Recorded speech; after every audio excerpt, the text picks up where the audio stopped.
Hi everyone, thank you for attending today's webinar. The presentation will begin in just a few minutes, so stand by.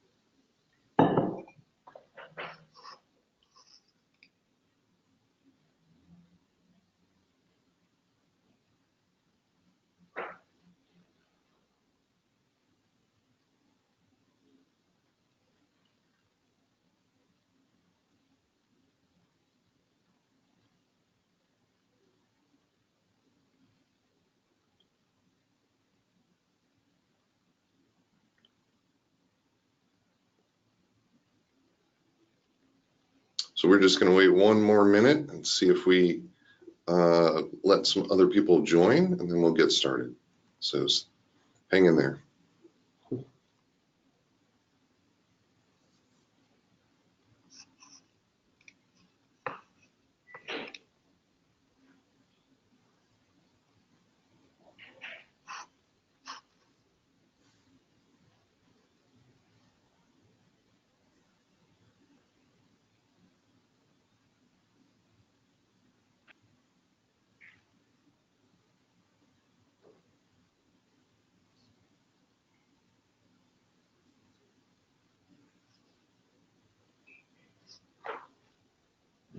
All right. Well, hello and welcome to Manufacturing 4.0 out of the box, delivering rapid value and innovation in the cloud. First, a little bit of housekeeping. So when you join today's webinar, you select to join either by phone call or your computer audio.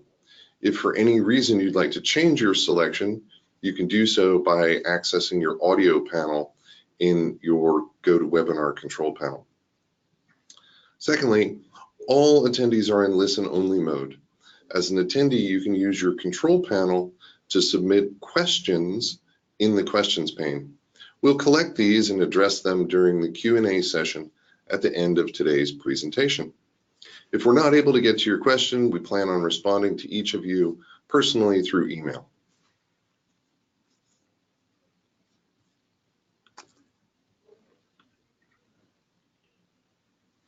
Okay, so hi everyone, my name is Tom Jones.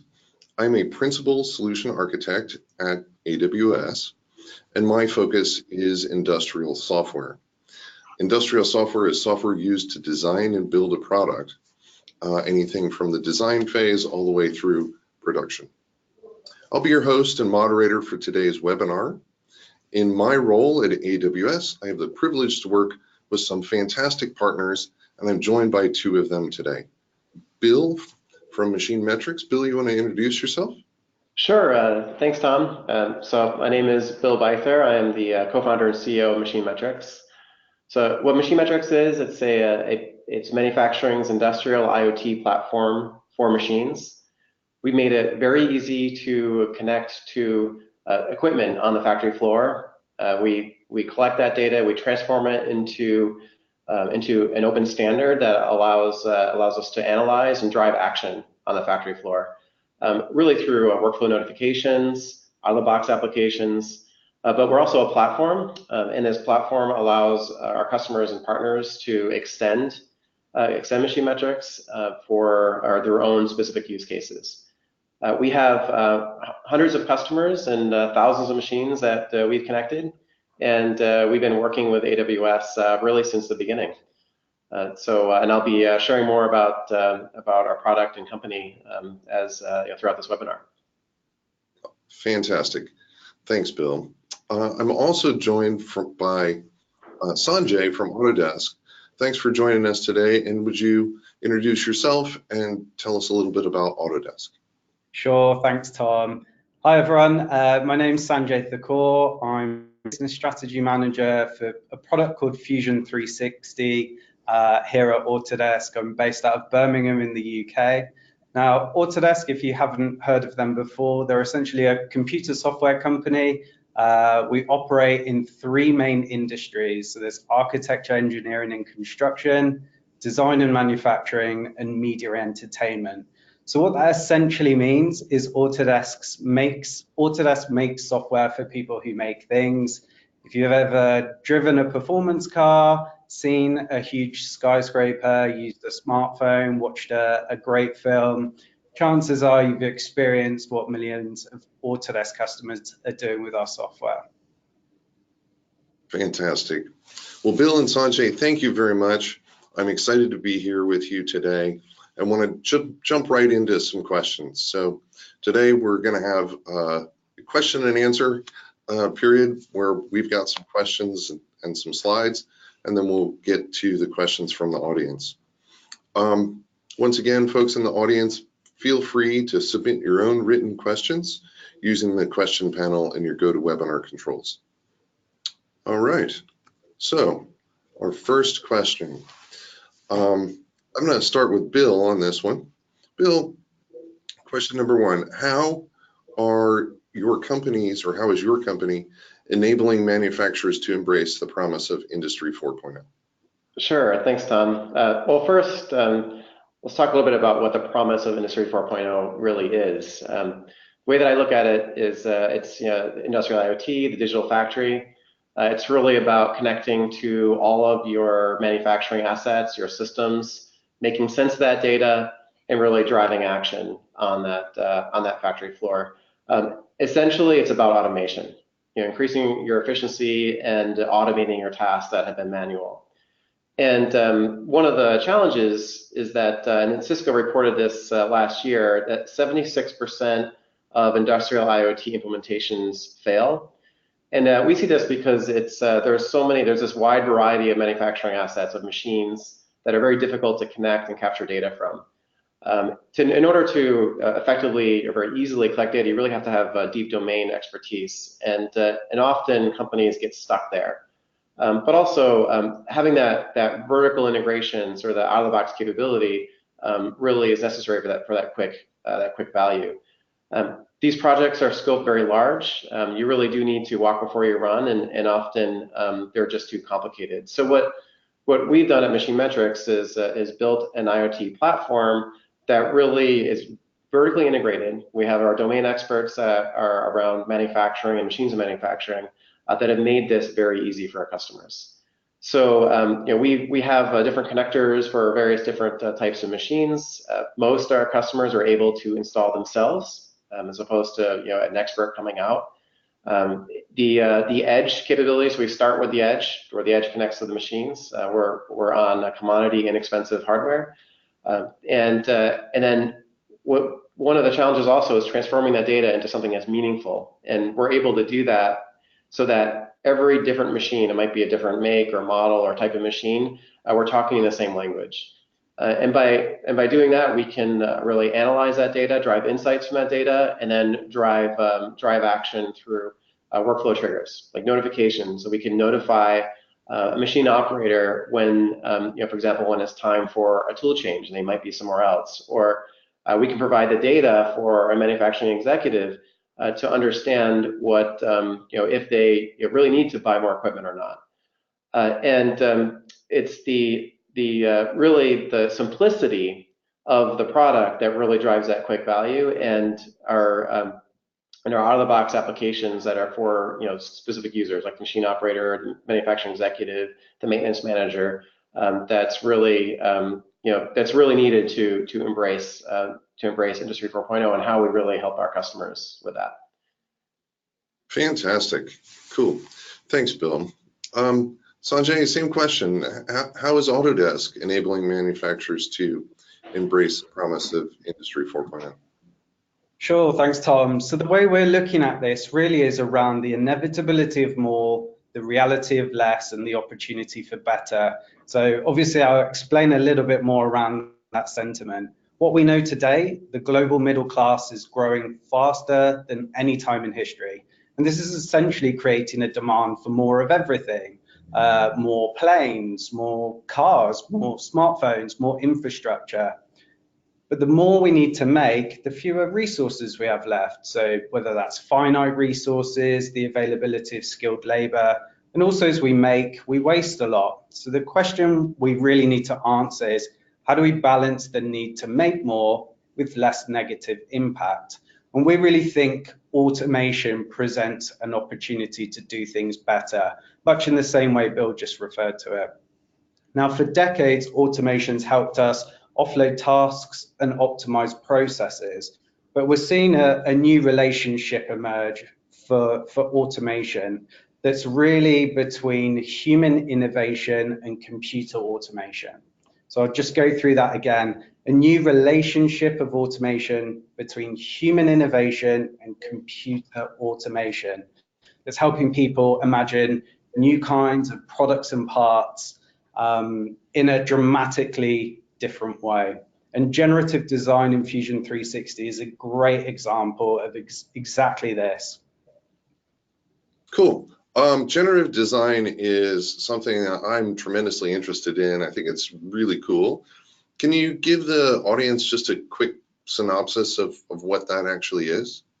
Sure, absolutely. So I'll start with Fusion 360. Fusion 360 is essentially a tool that combines CAD, CAE, CAM, and data management on the same platform for product development.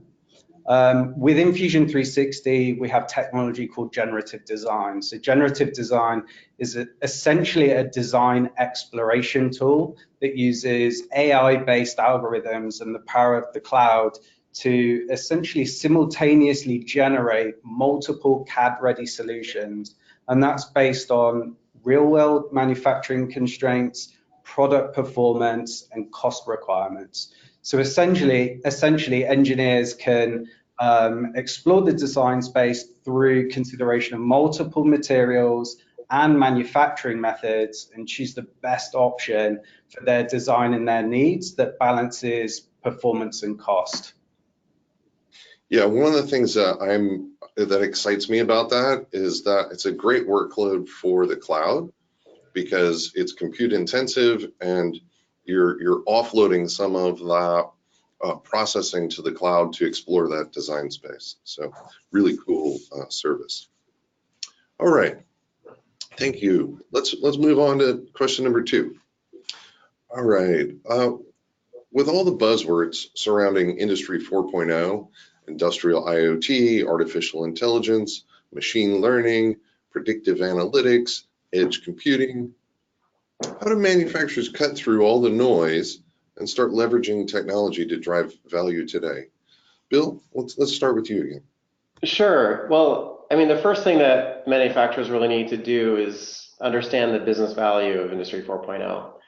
I mean, it might seem obvious, but really transforming your factory from being reactive with manual systems to predictive with automated systems really takes a lot of time and effort.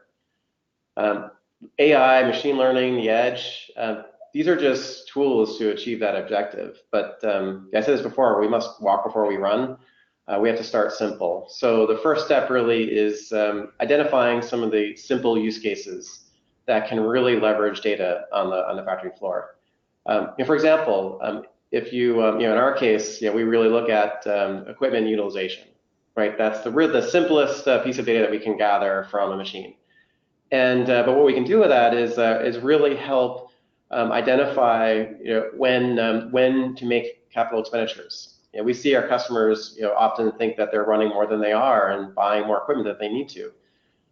If you tie that in with actual benchmarking data, you can start to get a sense of what others, what your peers in your industry group are actually achieving for equipment utilization. So it's not just we're 100%. That's not really the norm. It's really closer to around 30% utilization. So that's really the first step. The other, just as an example, as a use case, is we talk about part cycle times. Sanjay, using Autodesk, it's really about trying to design a part that can be made faster. But often, once that part is actually being produced, there's adjustments that are made in production that aren't really fed back to design.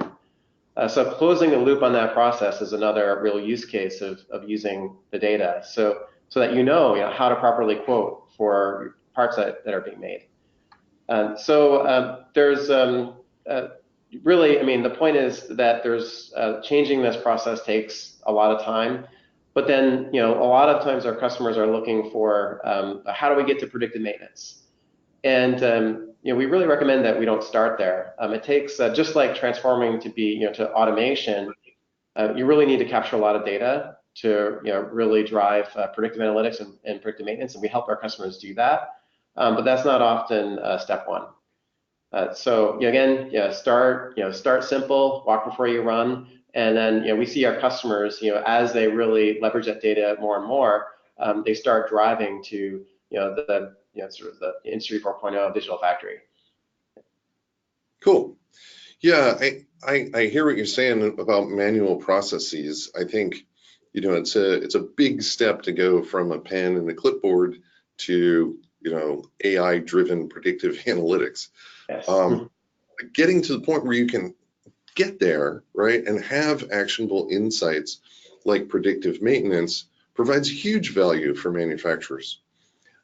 I've even seen companies augment or change their business model because through having this type of insight, they can get closer to their customer and provide more value.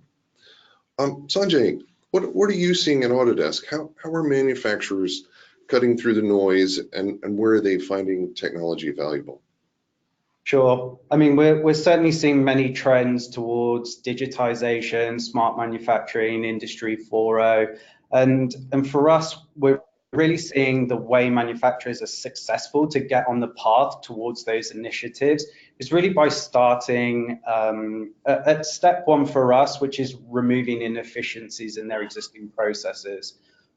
We see a lot of traditional CAD/CAM platforms being fragmented and expensive, and it can often have knock-on effects that lead to breakdowns in communication, which can cause significant extra work, slower feedback, both upstream and downstream, and create mistakes as a knock-on effect.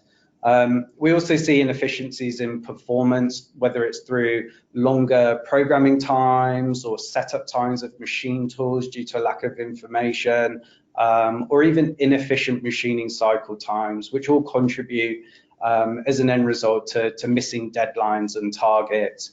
So really stepping back and addressing those type of inefficiencies, we think is really important. And whether it's in parallel or as a natural next step, we think being able to understand your existing performance and start to create feedback loops is really where you can gain value and start to optimize your existing processes. And Bill touched on exactly this.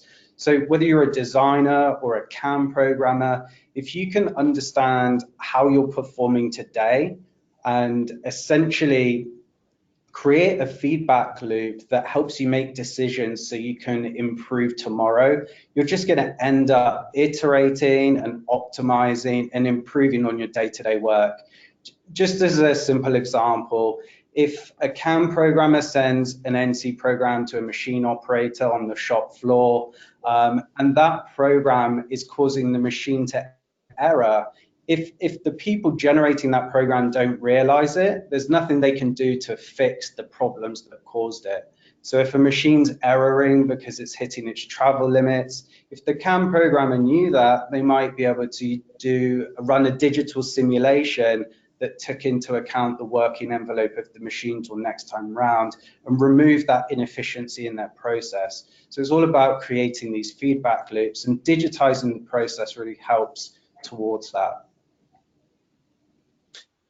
Yeah, that whole process of starting with the design data, going through the manufacturing, building a product, and then getting real world data from the field to reinform the design and iterate is a pattern that I'm seeing as well. So I think, it's not applicable for every product, but certainly for many products out there, that's a really interesting end game. All right, let's move on. Question number 3. So tell us a bit about how your company is delivering solutions out of the box to help manufacturers drive value or drive faster value. And Sanjay, let's start with you this time. Sure. I mean, people need more and more flexibility in the way they work. They need to better collaborate with their stakeholders, with people in their company, in their department, whether it's upstream, downstream of where they currently sit. And cloud computing and mobile technology are really dramatically bringing new means of agile collaborative working to manufacturing. So that's a huge play, and Fusion 360 takes advantage of this. I mean, it combines design, documentation, rendering, simulation, data management into a common user experience and cloud data model, because we really want everyone to have seamless and connected access to their data. Now, the use of the cloud in this scenario helps foster collaboration, so people can start to make decisions faster and faster, respond and adapt to ongoing design work or programming work, or really any unexpected changes they may not have foreseen in production. Also, cloud computing helps remove certain IT burdens at the start of implementation to simplify it and help deployment across an organization to really scale usage of said tools. Yeah, I think the cloud computing piece where we're helping the IT department, right, remove some bottlenecks is it's a pretty common pattern. But I like what you said around fostering collaboration. I think that there's, especially in the design and end of things, that there's tremendous efficiencies to be had through greater collaboration. So excellent points. Bill, what are your thoughts? Yeah, so I mean, just carrying on from Sanjay and Tom, I mean, the cloud really helps remove a lot of IT barriers. It fosters collaboration amongst not only internally, but if you want to like expand across, like in our case, plants across the globe, it definitely makes that easier. It helps us connect to other sort of best of breed factory applications like Autodesk and others. But where we really see the how do you drive faster value? I mean, cloud is one, but also just out of the box applications. So you really have to look at where who your users are that are using your application and deliver to them exactly what they need, solve their use case. But then also having the platform capability, because you can't possibly solve every single problem. So having the APIs and access to the data allows our customers to extend our product and deliver their own applications that are uncommon across our customer base. So that's kind of what we've done to really drive faster value. But again, I think having because as a third-party platform like us or Autodesk or anyone else, we become experts in our domain. And our domain really is around machines, connecting those machines and making that data actionable. So there's definitely a lot of like quick out-of-the-box value that you get, but you're not really going to get 100% of the way there unless you dive very deep into your specific use case, and that's where the platform comes in. So hopefully that answers that question. Awesome. Thanks, Bill. So from the AWS perspective, and making a shameless plug for the industrial software team, we validate partners like Autodesk and Machine Metrics and look at their solutions so that our customers can feel confident that these solutions are built using AWS best practices and follow, for example, our well-architected framework for architecting applications. So check out the industrial software partner site if you're interested. Okay, moving on. Question number 4. Bill, we'll go with you again. Sure. How does it go about scaling from proof of concept to production? Right, you were talking about starting small. Yeah. I think that's a good idea, but then what? Yeah, so I mean, the first thing is you really want buy-in from management and from your operators and from all your factory workers. The way that we do that is by really identifying a champion. So you want a champion that really understands the value proposition, can be that liaison to the vendor ourselves, and that really helps make a rollout successful from a POC to production. The other is you really want to establish clear goals. So what use cases are you trying to solve? And then really monitor that through your POC. So once those goals are achieved, it makes a lot of sense. The ROI is there, and expansion is pretty straightforward. But make sure those goals are achievable, right? It's like anything. Make sure that they're going to provide value, but they're something that is easy to achieve. And then the other piece that we sometimes miss is really baselining where we are today. That helps really justify the ROI. Sometimes it's hard to do. You get a customer gets really excited. We want to start right now, roll everything out. But understanding where, especially for us, because we're collecting. Often our customers aren't collecting any data to begin with, so we want to start just by understanding the baseline before we really drive action. And that's something that we've learned over time, that we like to spend that time to baseline. And then the other is like the POC should really be in your production environment. Don't put it into like a test or development area that doesn't really provide that the full the real value. It doesn't really demonstrate that value. So to really try to find a cell of machines, or maybe one factory that you would test the system on before you make that decision to expand. So really, a POC should be production, just a smaller, a smaller scope. And then the other is you want to hold off on integrating into other systems like your SAP, or maybe a really complicated machine in our case. Hold off on that until we really justify the value and we roll out completely. And if you follow those steps, we really see our customers very successful in scaling to production. Yeah, I see a lot of common sense in what you just said there, Bill. Right? Easier Start said than done, small. but yeah. True. But start small, show that it's working, Mm-hmm. and then get more complicated, right? Like you were talking about integrating with other systems. Yeah. I want to ask you a little bit more, though. You were talking about baselining and baselining what's currently going on, and that customers maybe aren't measuring things. What kinds of things do you actually, what would you be measuring as part of that baseline?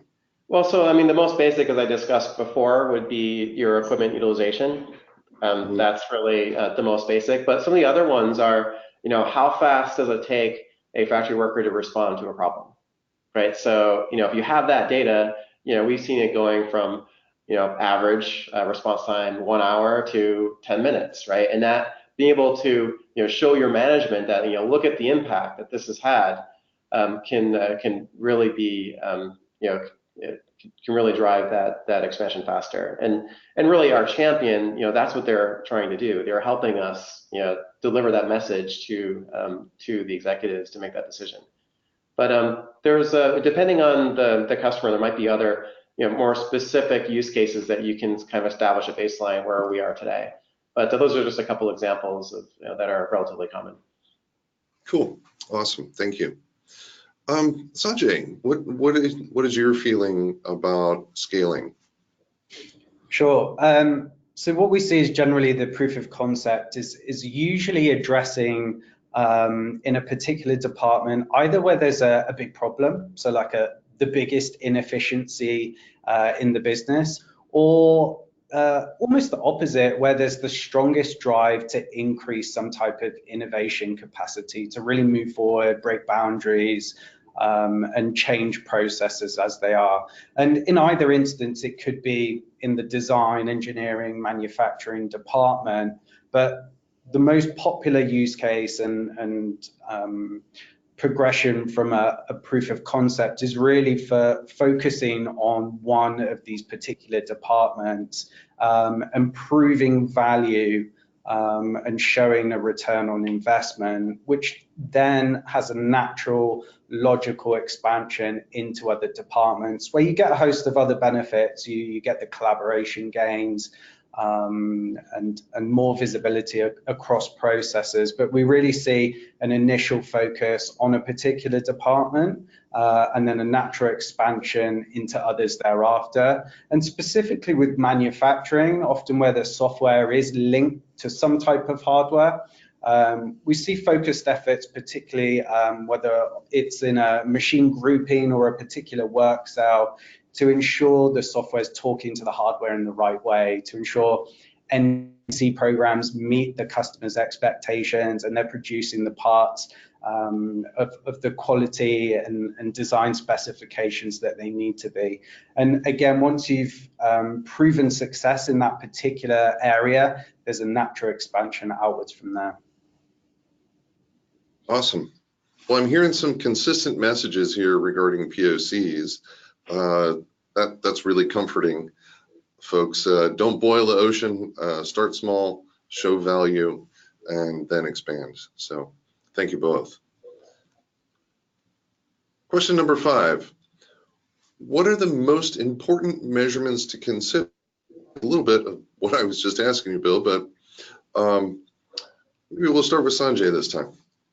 Sure. I mean, it definitely depends on the size of organization and who's looking and the level to which they're looking at. I mean, it could be somebody looking at a profit and loss statement, wondering how to increase their net margins. But really, in a production environment, I think about 2 main aspects of measurement. The first is really related to processes and how they're managed. And I know that's slightly harder to measure, but for example, if you understand how you currently manage an engineering change order, when there's a design revision, maybe through the number of steps in that process, or maybe through implications of what that change means, whether a design revision means a manufacturing engineer needs to redo all of their work, or an operator may need to go elsewhere to stop what they're doing and get new steps. If you can understand those steps and improve on them, I think that's a big benefit to a company. And the second is more generally looking at performance from a time to value standpoint. So whether it's programming times or machine cycle times, and understanding those aspects of your manufacturing help not just with your time to value, but also they can then lead on to other KPIs and measurements, such as maybe doing some type of job costing. So if you're a contract manufacturer, understanding which jobs to take and which maybe to avoid, which have higher margins. So there's a couple steps. Yeah, I think we'd all like to be able to just pick the jobs that have the highest margins. So. Bill, what about you? What are the most important measurements to consider? Yeah, I discussed a few of them. I want to start by saying that one of the things that we look at is a little bit intangible at times. For example, if you're going to be leveraging new tools on the factory floor, one of the biggest challenges is actually hiring skilled workers, and having more modern tools really helps in the recruiting. And we've seen that, and it's kind of hard to measure. But so some of the things we don't, we mentioned that, we see it, but what we really focus on, like I said before, is, like understanding what the cost is to run and manage your equipment. How many operators are required for a cell of machines, for example. And then you start to, over time, you can see, that efficiency gains just by, now we can run, fewer operators for the same amount of equipment. Talk about utilization. But also your speed. OEE is a metric that you hear on the factory floor, and it's hard to measure, but really it has 3 critical components. It's your availability, utilization. It's your performance. How fast are you making those parts? So you want to continue to work on optimizing that. And then how many defects? What's your quality? So it's you really want to keep your eye on that, and typically a process improvement will impact one of those. So it's hard to tackle all 3. but it is a good metric to measure and then track over time. And the other one would be more like unplanned downtime. So it's tied into utilization availability, but if you focus on your machine health, responding faster, being predictive, really establishing better preventive maintenance plans, that can really help also in your utilization of your equipment. Cool. Yeah, I think all of those rely on the capture of data at the front end. So yes, that's clearly an area where technology can help. Okay, question number 6. When does it make sense to build your own solution from scratch? I mean, we're all builders. We want to build things. Well, you got the floor, Bill. So let's keep going with you. When does it make sense? I like this question because I've seen this happen a lot where we have a prospect and they decide to that this is kind of expensive. We're going to build our own, and then we've seen this happen time and time again where a year or two later, it wasn't as successful as they thought. It was more expensive than they thought, and sometimes after spending millions of dollars. So the answer is, it rarely does make sense to really build your own unless you're completely carving new territory where nobody else has done it before. And that could be, but often you're going to find that there's a third-party solution that'll solve most of your problem, right? Probably not all of it, but most of it. And you should really look to leverage a solution that is, that you have a whole company that's dedicated at solving that problem. So it isn't just your problem. In the case we're talking about manufacturing, it's other manufacturers that have had similar problems. We work with hundreds of them, so it might be that you're not even thinking that there's a capability you might need in the future, but we already have built that for another set of customers. So there's a lot of value that you get at leveraging a third party.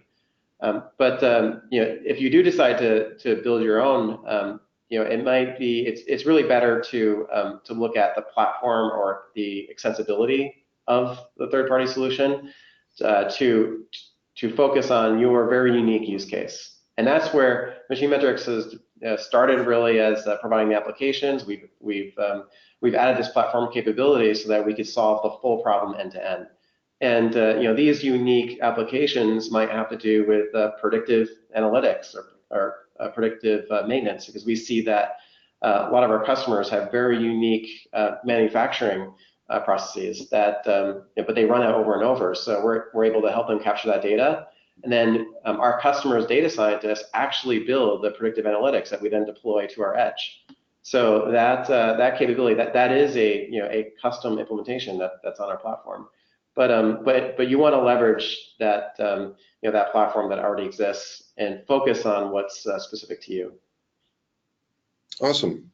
Well, and speaking of leveraging platforms, thank you for building on top of AWS. Yes. We have a lot of those building blocks that allow customers like yourselves and partners like yourselves to get that value. I think the key thing that you just said, you said it earlier actually, which was you have the deep expertise in the challenges that are happening inside that manufacturer and can help them get to value faster. So I love it. That's exactly what I think we need. So Sanjay, how about you? Tell me about when it makes sense to build your own solution or not. Sure. Yeah, we do see companies needing to build their own solutions really to connect disparate software, and that might be where software's been acquired over a period of time, and then there's a need to tie together workflows across design and manufacturing, or even when there may not be the right tool for the customer's specific application. And it doesn't necessarily make sense to build out their own solution, but it comes as somewhat of a necessity. Of course, the downsides are that if another one of these applications that's connected in this kind of web structure updates, it could affect the custom solution, which will require significant ongoing maintenance. But for specific design and manufacturing workflows, what we do is further on automation on top of an existing application. which is a use case to either streamline or extend a particular workflow. So if the customer goes from design through to manufacturing in a very particular way, they might just automate that process to make it much simpler for them. And that's a great example of when our APIs come into play for the customer. Yeah, and just like Machine Metrics, Autodesk has also built on top of AWS, so thank you. And you have services like the generative design service that you mentioned earlier, and the Autodesk Forge, which is a platform accessible via API to help companies build their own applications that tap into their design and engineering data. So I think what we're seeing is that companies have the opportunity to take something off the shelf and potentially customize it, or use a platform that already has the smarts to help them get to that value faster. All right.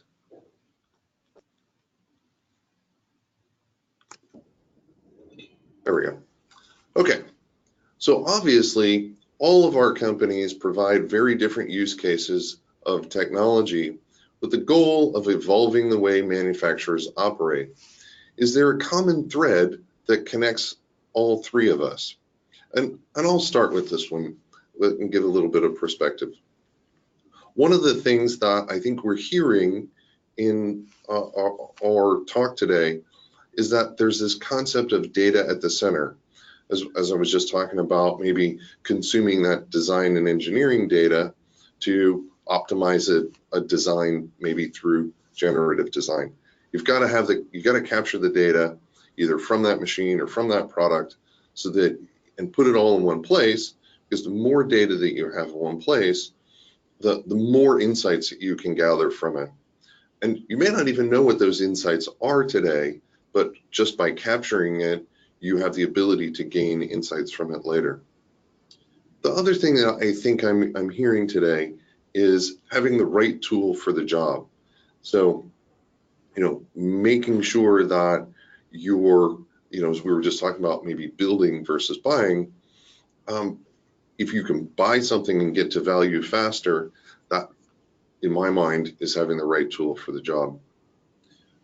We talked a little bit about building blocks and the ability to utilize these building blocks to go through potentially like rapid experimentation. We talked about POCs, starting small. So if you have the ability to iterate quickly, experiment quickly, especially for low cost, that can help accelerate time to value.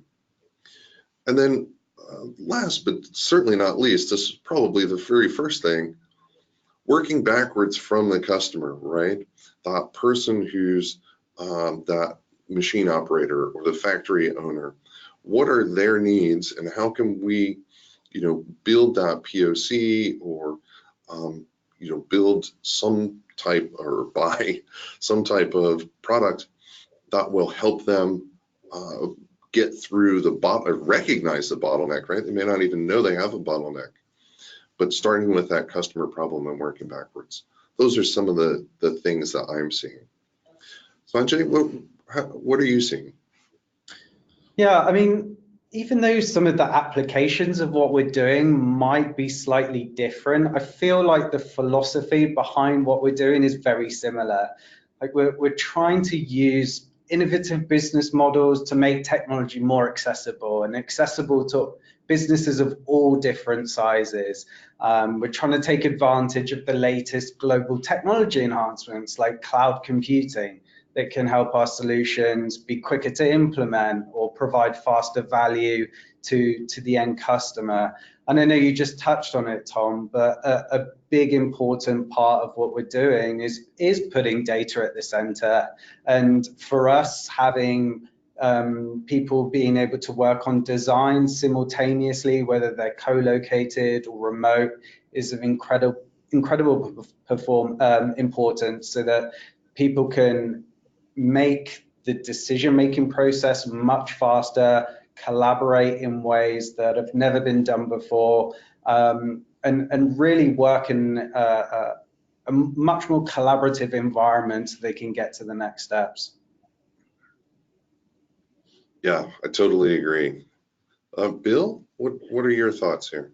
Yeah, so I mean, we're talking a lot about data being the center, which I definitely really believe in, and I think that we often hear the term the digital thread.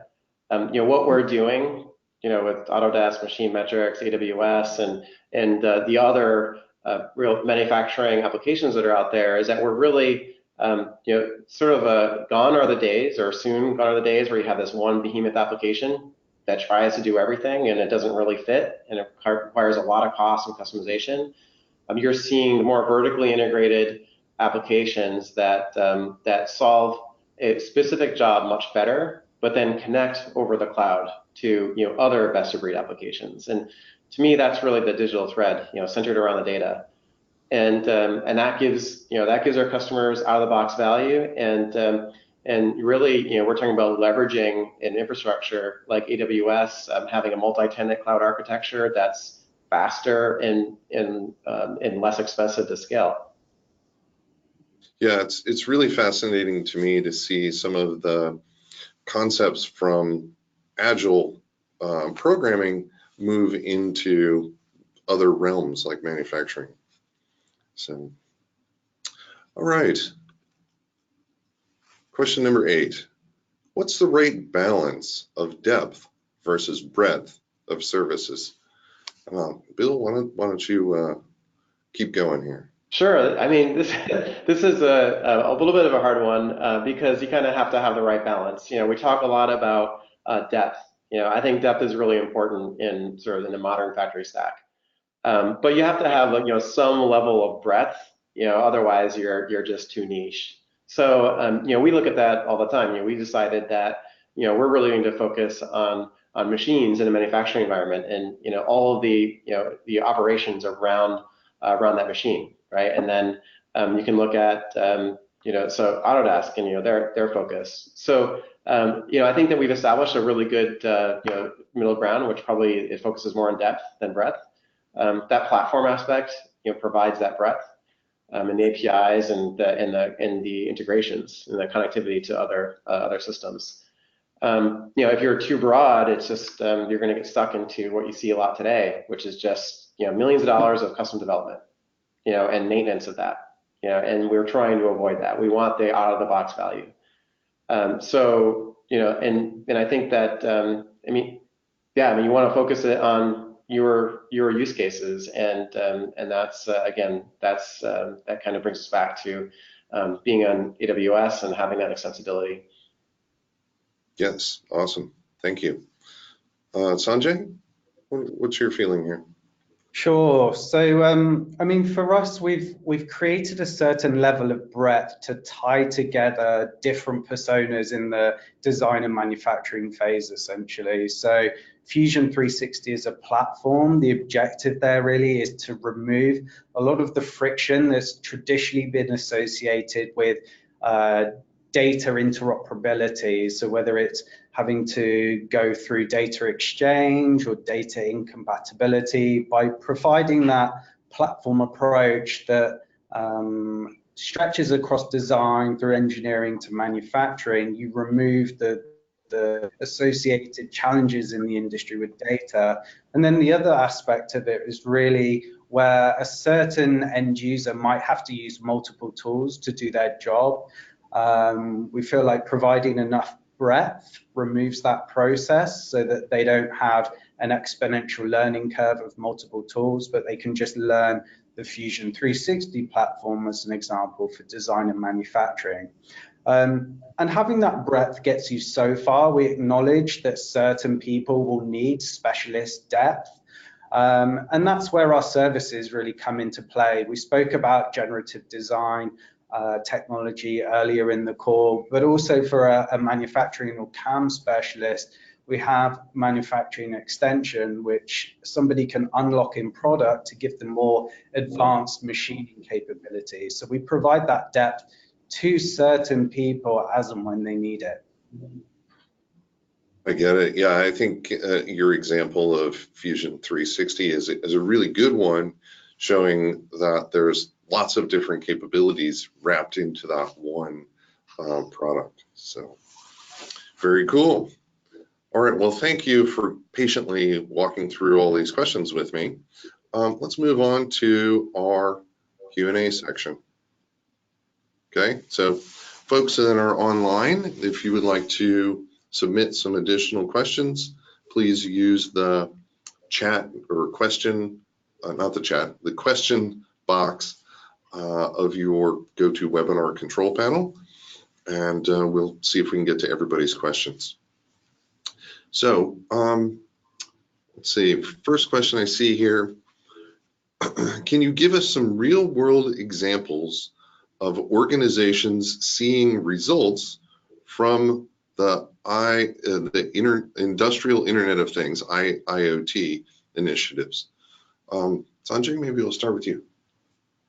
Sure. I mean, a classic Industry 4.0 initiative was a recent example, actually, earlier this year, where a machine tool manufacturer called Matsuura worked in conjunction with Autodesk and HP.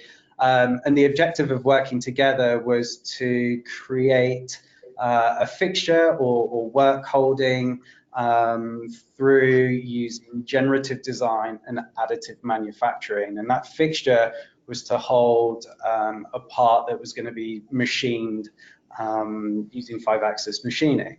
The key reason for going down that process was really to reduce the lead time on the fixture creation. In this particular instance, using additive manufacturing and generative design to create the fixture resulted in a lead time from weeks to 12 hours. And then the nice aspect was also using generative design to additive manufacturing made the part much lighter. So having a lighter part means there's easier handling and better performance on the machine during the machining process. And obviously, because of that as well, there were implications on material savings as well. So creating fixtures in this way did result in a significant cost saving as well. Yeah, I think that's a really interesting point. You were talking earlier about the challenges that we're facing with more people and more products that need to be manufactured, and anytime you can drive efficiencies into that process through material savings or time savings, those are really strong wins for all of us. Bill, what about you? Can you give us a real world example? Yeah, one example that I want to talk about, we have a customer that they actually manufacture emergency lighting, so what you see on police vehicles, ambulances, and after it was interesting because they use machine metrics to really first try to figure out what their equipment utilization is, justify new capital expenditures. But what we saw them do actually is that they created what they call the hot potato. Essentially, their operators weren't allowed to have their cell phones on the shop floor, but they bought these really cheap Android phones that had a really loud ringer. And through our workflow triggers, they actually they pass this hot potato from one shift to the next. And then if the machine actually goes down or is in alarm state for more than I think it was 7 minutes, the operator would receive this loud ring, and they knew that they're on a different piece of equipment that they'd have to go over and investigate. And then if that machine is still down 20 minutes later, the supervisor gets that loud ring. And what that did for them is that they dramatically decreased the amount of time it took to bring a machine back up and running, and improve their utilization by more than 20%. We often see that just in the visibility, but by having that physical device that is screaming at you, it really does take you to that next step. So we see our customers doing all sorts of things like that, and surprising us in some cases, just in how they have actually implemented machine metrics on their factory floor. Yeah, I think that's super creative, and that's a really fun example that obviously had some amazing value that came out of it. So cool, thank you for sharing that. Here's another question. How important is the human element in problem solving and Industry 4.0? Bill, I'll start with you.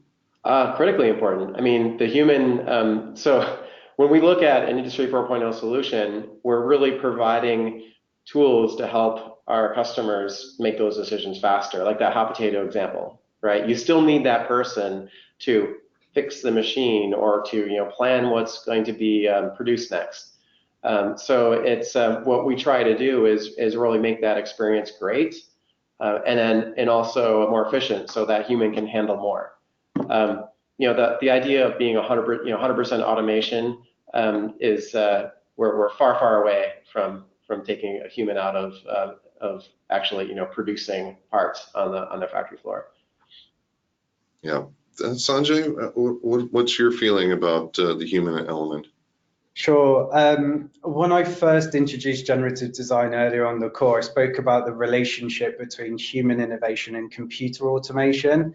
So for us, it's critical. I mean, the human, quote unquote, needs to input all of the right manufacturing constraints, what manufacturing methods are available. And even though the computer might be able to, using AI algorithms, output hundreds of potential outcomes, it goes back to the human to decide what's best for them. And that's when they need to weigh up performance versus cost. So, for us, it's critically important. Yeah, one of the things that was touched on earlier was the challenges of finding skilled labor. So I think that that's another aspect that ties into this. Some of that can be addressed through, more modern machines, potentially through some of the instrumentation. What do you? Go back to? Well, I'll stay with Sanjay since you're there already. What is your feeling about the use of technology to help address that, the lack of skilled labor? Yeah, I mean, I think we're seeing a shift in how technology is being used today, and certainly there's a focus on how people have to use technology for their day-to-day roles. And whereas 20 years ago they may have done or used a different process to get the same outcome, today it's a slightly different process to get hopefully a better outcome. And we're acknowledging the ongoing challenge of skilled labor, and something that we heavily do is invest in our education community. So the people going through schools, going through university, so trying to seed the knowledge that they'll need in the next generation, really, of design and manufacturing, and invest in that community now to tackle the skills gap as we move forward. So that's something that's deeply important to Autodesk. Yeah, and thank you, and thank Autodesk for doing that. I know my daughter was able to take advantage of some of the programs. That's fantastic. Bill, what do you think about the, when we were just talking about the... Yeah, so it's for hiring skilled labor, I mean, hiring like good machine operators and factory workers is actually the biggest problem that we see on the factory floor. And the way that we help with that is it's twofold. We mentioned earlier, I mean, having more modern tools kind of helps attract those, so the younger people that are just entering the workforce. But also, I mean, one of the things that we focused on, for the machine operator is providing we have an operator view that offers prescriptive instructions. Okay, and this is, it's kind of newer. We're introducing this, but basically what that allows is that the manufacturer themselves can actually produce instructions and content, and the data allows us to learn and understand like what are the next steps that are going to happen on that factory floor, so that the operator actually has that sort of that task list. And what this does is that you can bring in a lesser experienced operator, and then if that machine undergoes sort of a failure, you can deliver that instruction that says step by step how to fix that problem, bring that machine up and running, so that you don't have to, say if you're running third shift, call call your supervisor or the expert and have them explain how you actually fix the problem. So those are one of the ways that we're really trying to help manufacturers with the lesser experienced workforce actually get the job done. Excellent. Awesome. Well, with that, I'm looking at the time. There's a couple more questions. Sorry we didn't get to all of your questions, but we will follow up with you over email. And thank you all for joining us today. We hope you found this webinar to be informative and helpful, and look for a follow-up email from us. Have a fantastic rest of your day. Bill, thank you very much. Sanjay, thank you very much. Goodbye for now. Thanks, Bye-bye. Tom, for hosting. Thanks, everyone.